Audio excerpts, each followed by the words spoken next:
यीशु मसीह के नाम से सबको जय मसीह की। आज का वचन है नीति वचन उसका 19 अध्याय 4 वचन। धनी के तो बहुत से मित्र हो जाते हैं, परंतु कंगाल के मित्र भी उससे अलग हो जाते हैं। मेरे प्रियो, इस परमेश्वर के बहुमूल्य वचन में इस संसार में क्या चल रहा है, धनी के साथ क्या चल रहा है, यानी कि धनवान व्यक्ति के साथ क्या चल रहा है और गरीबों के साथ क्या हो रहा है, इस विषय के बारे में यहाँ पर कहा गया है। कंगाल जो है अपने मित्र को भी खो देता है अपने कंगालपन के कारण, क्योंकि लोगों का नज़र, लोगों का मन, लोगों का व्यवहार ही इस तरह की रहता है कि ये कंगाल है, इससे हम क्या पा सकते हैं, क्या मिलेगा, इससे हमें कोई फ़ायदा नहीं होने वाला। इस तरह की सोच जो आम इंसान जो पाप में जीता है, जो उद्धार नहीं पाया है, वो व्यक्ति सोचता है। ठीक उसी तरह एक धनी व्यक्ति के साथ बहुत सारे जन जाकर मिलते हैं, क्योंकि वह धनी व्यक्ति है। उससे मिलने से जो भी मिलता है उसको एक प्रेस्टीज बढ़ेगा और बहुत सारे फ़ायदा होगा, उसको बहुत कुछ मिलेगा। इस तरह की सोचकर धनी व्यक्ति के साथ लोग जाके मिलते हैं, अपने फ़ायदे को सोचते हैं। यानी कि इस संसार में जो मनुष्य इंसान रहता है उसके अंदर एक सेल्फिशनेस को हम देख सकते हैं। इसलिए जो है धनी व्यक्ति के साथ जल्दी से जाकर दोस्ती कर लेता है। वह अगर हट भी करे, वह अगर नफ़रत भी करे, कैसे न कैसे उसे जाकर गुल मिलना है, इस तरह की सोच लोगों के हृदय में रहता है, लोगों के मन में रहता है। लेकिन हम परमेश्वर का जन ऐसा नहीं होना चाहिए। परमेश्वर के अंदर जो धनी है उस व्यक्ति के साथ लोग जो है मित्र भाव से जल्दी गुल मिल जाते हैं। अच्छे लोग या पाप में भी जी रहे हों, वह मन फिर कर जो परमेश्वर के अंदर जो धनी है, धर्म के मार्ग में जो धनी है, विश्वास में जो धनी है, उससे जाकर जल्दी से जाकर गुल मिल जाते हैं, मित्रता को बढ़ा लेते हैं। जो आत्मिक जीवन में धनी व्यक्ति, धनवान व्यक्ति है, उसको बहुत ज़्यादा मित्र होते हैं, क्योंकि उस तरह की व्यवहार वाला इंसान इस भूमि में चाहिए, इस संसार में चाहिए। क्योंकि हर एक मनुष्य के अंदर पाप तो है, लेकिन वह परमेश्वर के स्वरूप में बनाए हुए हैं। उनके अंदर परमेश्वर का व्यवस्था लिखा हुआ है। ये परमेश्वर का वचन कहता है हर एक व्यक्ति के हृदय में परमेश्वर का व्यवस्था, परमेश्वर का नियम लिखा हुआ है। उसके अंदर की जो मन है वह बोलता है, कभी कभी चुभता है, कभी कभी न्याय करता है। जो अगर कोई भी व्यक्ति अगर गलत करता है तो पाप का शरीर से बहुत ही एंजॉय करते हैं, लेकिन अंदर एक जो मन है, हृदय है, उसमें एक हल्की सी आवाज़ आता है, एक हल्की सी महसूस होता है कि तू जो कर रहा है वह गलत कर रहा है। इस तरह की आवाज़ आता है। मेरे प्रियो, वह इसलिए आता है कि परमेश्वर हर एक इंसान के हृदय में अपने व्यवस्था को लिख के रखा है। हर एक इंसान का हृदय ही उसको महसूस कराता है। जो इंसानियत भी आजकल लोग कहते हैं, यानी कि हर एक इंसान को एक अच्छा भला आदमी का ज़रूरत है, अच्छा भला इंसान के मित्रता के ज़रूरत है, एक धर्मी व्यक्ति का मित्रता के ज़रूरत है। मेरे प्रियो, हमें इस संसार के हिसाब से, इस संसार के नज़रों में जो पैसा वाला बनने से अच्छा हमें आत्मिक जीवन में धनी व्यक्ति बनना है। इस संसार में जो जीते हैं और कैसे भी करके धनवान बनते हैं, बैंक बैलेंस ज़्यादा रखते हैं, अपने प्रॉपर्टी को ज़्यादा रखते हैं, कैसे भी कमा कर अपने प्रॉपर्टी को विस्तार से रखते हैं, लग्जरी ज़िंदगी जीते हैं। उस धनवान के साथ जो दोस्ती, मित्रता जो बनता है वह कुछ समय के लिए है। अगर उस व्यक्ति का धन अगर ख़त्म हो जाए तो वह सब वापस मुड़ जाएंगे, कहीं दूसरे मित्र को ढूंढेंगे, उस व्यक्ति को छोड़ देंगे।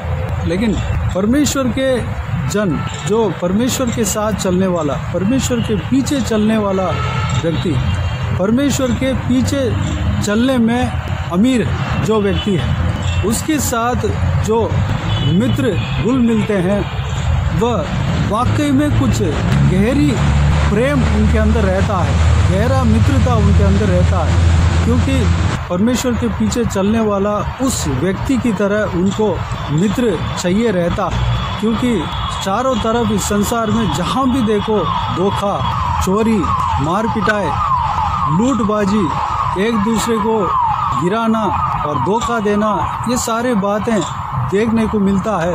एक इंसान को सही व्यक्ति, भला व्यक्ति, परमेश्वर को बाता हुआ काम करने वाला व्यक्ति, परमेश्वर में अमीरता जिसका अंदर है, वो व्यक्ति हर एक इंसान को चाहिए रहता है। उस इंसान का मित्रता को बढ़ाने के लिए हर एक जन ढूंढता है, खोजता है, कोशिश करता है। मेरे प्रियो, हमें इस संसार के जो अमीरता है उस तरह की हो या ना हो, हमें आत्मिक जीवन में अमीर बनना चाहिए।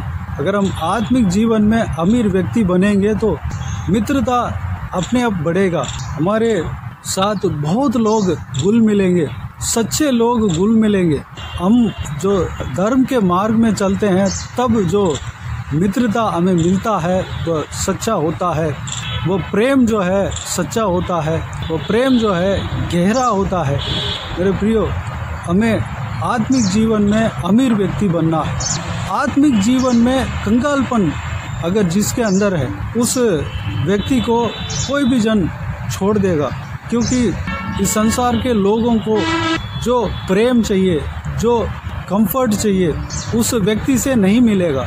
जो आत्मिक जीवन में कंगालपन है, जिसके अंदर आत्मिक जीवन में कंगालपन है, उस व्यक्ति से जो कंफर्ट है, जो विश्वास की बातें हैं, जो धर्म की बातें हैं, नहीं मिलेगा, नहीं मिल पाएगा। इसलिए लोग जो है उसका मित्रता को छोड़कर दूर हो जाते हैं। सच्चे लोग, सही लोग जो है नज़दीक नहीं आ पाते।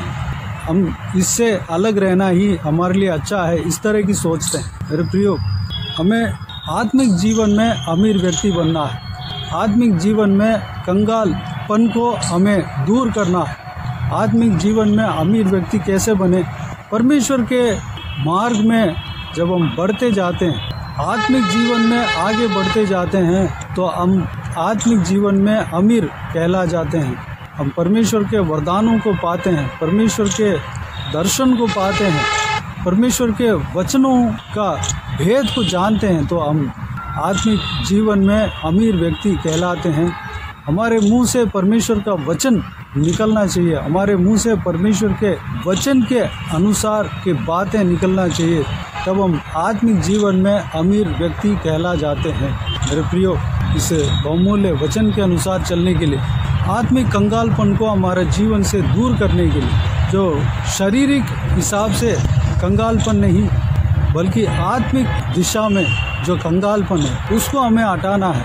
शारीरिक दिशा में जो कंगालपन है या अमीरपन है, वो परमेश्वर जो है, अगर परमेश्वर चाहे तो हमें कैसे भी हमें बदल सकता है। हमें एक ही रात में, एक ही क्षण पल भर में हमें अमीर बना सकते हैं, लेकिन हमें आत्मिक जीवन में अमीर बनना है। उसके लिए हम अपने आप को परमेश्वर के हाथों में समर्पित करें। आइए हम प्रार्थना में जाएं। प्यारे पिता, दयालु परमेश्वर, आपको धन्यवाद देता हूँ आज के इस आपके बहुमूल्य वचन के लिए। आपको धन्यवाद देता हूँ परमेश्वर, बीते हुए दिनों में हमें संभाला, बचाया, सुरक्षित रखा। आपको धन्यवाद देता हूँ आज के दिन में जो आपने जो वचन दिया, आपके उस बहुमूल्य वचन के द्वारा हमने जो कुछ भी मनन किया परमेश्वर, सारे बातों के लिए आपको धन्यवाद देता हूँ परमेश्वर। हम आत्मिक जीवन में अमीर बनने पाएँ परमेश्वर। आत्मिक जीवन में जो कंगालपन है परमेश्वर, उस कंगालपन को हमारे जीवन से हटाना, हमारे अंदर से हटाना परमेश्वर। हम आत्मिक जीवन में आगे बढ़ने पाएँ, विश्वास के जीवन में आगे बढ़ने पाएँ, प्रार्थना में आगे बढ़ने पाएँ, अभिषेक में आगे बढ़ने पाएँ, वरदान, आत्मिक वरदानों में हम आगे बढ़ने पाएँ, आपके सेवकाई में आगे बढ़ने पाएँ, आपके राज्य के काम में आगे बढ़ने पाएँ, पवित्रता में आगे बढ़ने पाए परमेश्वर। हमारा आँख पवित्र रहने पाए, हमारा सोच विचार पवित्र रहने पाए, हमारा सर से लेके पाँव तक पवित्र रहने पाए परमेश्वर अनुग्रह देना, ताकि हमारे साथ बहुत सारे मित्र आने पाएँ और मित्रता करने पाएँ और हम सब मिलकर आपके राज्य के लिए काम करने पाएँ, आपका स्तुति आराधना करने पाएँ। पिताजी अनुग्रह देना पिता। जो कोई भी जन हमारे कंगालपन के वजह से हमसे दूर हुए हैं परमेश्वर, उन सबको परमेश्वर वापस लेके आना, उन्हें आपके हाथों में सौंपते हैं। उनको भी उद्धार करना परमेश्वर, उनको भी आत्मिक जीवन में अमीर बनाना, धनी बनाना परमेश्वर। हम सब मिलकर आपके महिमा के लिए हम काम करने पाएँ पिता, हम इस्तेमाल होने पाएँ पिता, अनुग्रह देना। बाकी सारे बातों का आपके हाथों में सौंपते हैं परमेश्वर। इस वीडियो को देखने वाले हर एक जनों को इसी तरह आशीष देना, चलाना पिता। किसी को भी कोई भी कमी गड़ी ना होने देना, भरपूर आशीष देना। कोई भी जन बीमार हो उनको आपके हाथों में सौंपते हैं, उन्हें छूना, चंगा करना प्रभु यीशु मसीह के नाम से चंगा होने पाएँ। अगर किसी को दुख हो, तकलीफ हो, सारा दुख तकलीफ को दूर करना, परेशानी को दूर करना, आंसुओं को पहुँचना। जो कोई भी जन जहाँ कभी जाते हैं आते हैं, हर एक के ऊपर आपके हाथ हमेशा बने रहने पाएँ। आपके पवित्र लहू से छिपाना पिता, आपके स्वर्गदूतों का हर एक के साथ रखना परमेश्वर। धन्यवाद। महिलाओं को आपके हाथों में सौंपते हैं, छोटे बच्चों को आपके हाथों में सौंपते हैं, बुजुर्ग व्यक्तियों को आपके हाथों में सौंपते हैं। सभी को सुरक्षित रखना, बुराई से बचाना, बुरे स्थिति से बचाना परमेश्वर, बुरे वातावरण से, परिस्थिति से बचाना। धन्यवाद देता हूँ। बुरे लोगों से बचाना परमेश्वर। धन्यवाद। सारा प्रार्थना को सुना, ग्रहण किया, धन्यवाद देता हूँ परमेश्वर। सारा दुआ प्रार्थना को प्रभु यीशु मसीह के नाम से मांगते हैं, सुन और ग्रहण कर। आमीन आमीन। प्रभु यीशु मसीह के नाम से प्रभु यीशु मसीह का आशीष और अनुग्रह हम सभी के ऊपर बने रहे। आमीन आमीन। मेरे प्रियो, इस चैनल को सब्सक्राइब करें और शेयर करें। अगर किसी को भी प्रार्थना का विषय हो तो डिस्क्रिप्शन में दिए हुए नंबर पर कॉल करके प्रार्थना करा सकते हैं, हम आपके लिए प्रार्थना करेंगे। आप अपने व्यक्तिगत प्रार्थना में हमारे लिए प्रार्थना कीजिए, इस सेवकाई के लिए, इस सेवकाई का उन्नति के लिए, इस सेवकाई में जुड़े हुए हर एक जन के लिए, हर एक का आत्मिक उन्नति के लिए, तरक्की के लिए, आत्मिक आशीष के लिए, संसारिक आशीष के लिए, पारिवारिक आशीष के लिए प्रार्थना करें। प्रभु यीशु आप सबको आशीष दे। इस सेवकाई के द्वारा परमेश्वर आपके जीवन में कार्य किया हो वो भी हमें बता सकते हैं, ताकि हम सब मिलकर परमेश्वर को धन्यवाद दे सके, महिमा कर सके। प्रभु यीशु आप सबको आशीष दे। आमीन आमीन।